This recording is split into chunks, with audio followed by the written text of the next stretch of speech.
For I find that this whole world around me, like a mirror upon the wall, smiles back when I smile, looks blue when I'm blue, and that blue shade I don't like at all. So I'm going back to my bad old haunts. My time here is almost done. Hello everyone. I want to share with you my experiences with being involved in Swami Kriyananda's music ministry. I want to start by sharing with you what I think Swami's music is really all about. Then I want to talk a little bit about how I got involved in it and some of the lessons that I've learned. To me, Swami Kriyananda's music is all about self-realization. He's written over 400 pieces of music, and every one of them is like a little snapshot in some aspect of Maya, delusion, how it can ensnare us, how we can overcome our lower nature and live more in higher and higher states of God consciousness. And to me, from my own experience in Swami's music, this is what it's all about. Now, before I get into more detail about that, I want to share a little bit about how I got involved in this. I came from Houston, Texas, and I had been a professional rock and roll musician for like 14, 15 years, playing rock music, country western, rhythm and blues, soul, mainly focusing on drums and bass guitar. And when I came to Ananda in 1981, I really believed that my musical career, whatever it was over. It was done. I knew Swami had written some music. I heard him play some Shakespeare songs once when I first met him in 1980, but that's really all I knew. I didn't realize he was really beginning to create a whole music ministry. So around 1982, Swami decided to put together one of what we call our Joy Singer groups, a 5-piece group, and to send this group out singing his music in the Christian churches in California and Oregon. And I remember that Swami was listening to the group rehearse at the Expanding Light after Sunday service one day, and I was standing behind him, and the group was in front of me, and they were very, very good, very, very professional. But again, this music was completely new to me, and I listened to them perform, and I was really impressed, and I thought, wow, this is really interesting music. I bet that one day I'm going to be singing and playing this music. I didn't quite know how it was going to happen, but I knew that it was going to happen. About a year later or so, Swami wrote the Festival of Lights and the music involving that. I got back into playing guitar, learned how to play the festival, was playing it for like every Sunday for like 3 or 4 years in a row. Moved to Assisi in 1988. Our choir director, Agni, who had been the main guitarist for the Joy Singer group, we were putting together a choir to tour Germany and Italy with Swami.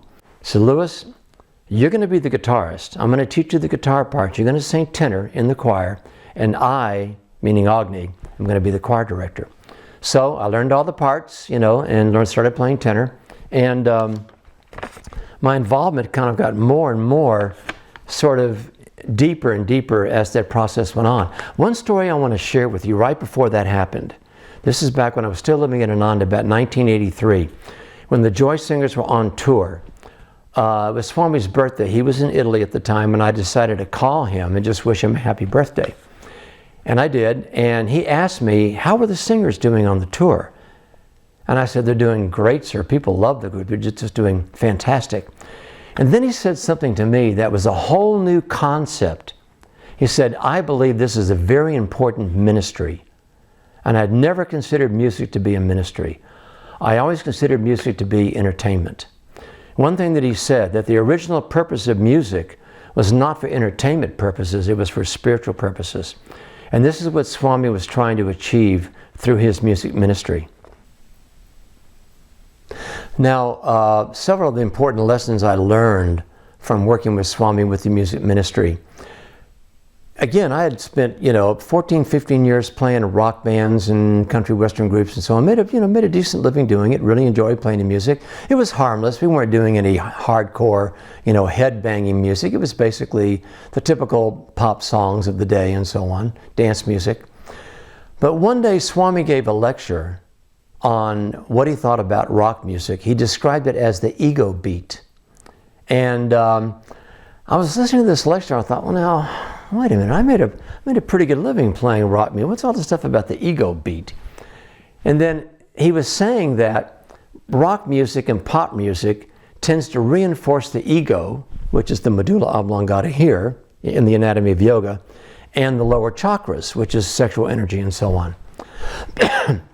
And as I began to sort of put my own sort of egotistical feelings aside about what I thought about that, and began to look at it from the aspect of the anatomy of yoga, I realized he was right. Because having been a professional musician and watching people in nightclubs and so on, frat parties, dancing to this music, it was all ego and sexual energy. I could see people doing this to the music, reinforcing the ego and dancing. It was all lower chakra stuff. I thought, wow, he's right. Now, he didn't insist that we should not listen to rock music. He was just telling us, be aware. As yogis, we're always trying to raise our energy up to the higher chakras. And you need to be careful about what musical environments you allow yourself to be influenced by. Just be aware of it. I mean, there's different levels of rock music. Some of it is, the typical headbanging stuff. Some of it's more gentle, like, the Carpenters, easy listening pop music. But all of it in some way reinforces the ego and the lower chakras, and just be aware of it. Now, just to conclude for me, Swami's music carries a very powerful spiritual vibration. It's the essence of our spiritual teachings in his music. And I can't begin to tell you how many times that I've struggled on the spiritual path, how just picking up my guitar and singing the non-blues, or some others, one of Swami's music, has been a tremendous spiritual benefit for me. One of the things I do in the music ministry, it's a class that I give where I share with our guests a program that explains how Swami's music can be of spiritual benefit. And I do some of his solo pieces that he wrote back in the early 60s, including the non-blues and many other songs that he's written, and how we can learn very important spiritual lessons from that. And for me personally, it's been a really important spiritual benefit to play his music. It really helps so much with my attunement. I would say that probably some of the greatest spiritual highs, for lack of a better term, that I've had is being involved in Swami's music ministry. And that's what I'd like to close with. So blessings to you all, and I hope you all have the opportunity to get more and more involved in Swami's music, either by playing it or by listening to it, but it's of great spiritual benefit. Om.